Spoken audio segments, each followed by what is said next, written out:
Hello! Hi friends. నమస్తే. ముందుగా మన ఛానల్‌ని చూస్తున్నట్లయితే వెంటనే సబ్స్క్రైబ్ చేసుకోండి.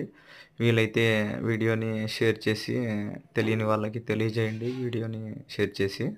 ఇటువంటి కింబర్లైట్ స్టోన్స్ మీద డైమండ్స్ ఉండేదానికి ఎక్కువగా అవకాశాలుంటాయి. ఓకేనా ఫ్రెండ్స్? వీలైతే ఇటువంటి స్టోన్స్‌ని పగలగొట్టి కూడా చూడండి. ఇందులల్లో డైమండ్స్ ఉండేదానికి అవకాశం ఉంటుంది. ఇలాంటి స్టోన్స్ మనకు ఎక్కువగా కొండ ప్రాంతాలలో అక్కడక్కడ వజ్రాలు లభిస్తున్న ప్రదేశాల్లో మనకి ఇటువంటి స్టోన్స్ కనిపిస్తూ ఉంటాయి. ఇందులల్లో నుంచి దాదాపుగా 99% గనుల్లో నుంచి గనులలో ఇట్లాంటి స్టోన్స్ నుంచి డైమండ్స్ వెలికి తీస్తూ ఉంటారు. ఇందులో మనకు ఈ స్టోన్స్‌పై చిన్న స్టోన్స్ చిన్నగా, పెద్దగా, చిన్న చిన్న ఇసుక రేణువులంతా పెద్దగా అలా కనిపిస్తూ ఉంటాయి. అయితే వీటిల్లో డైమండ్స్ ఉంటాయి.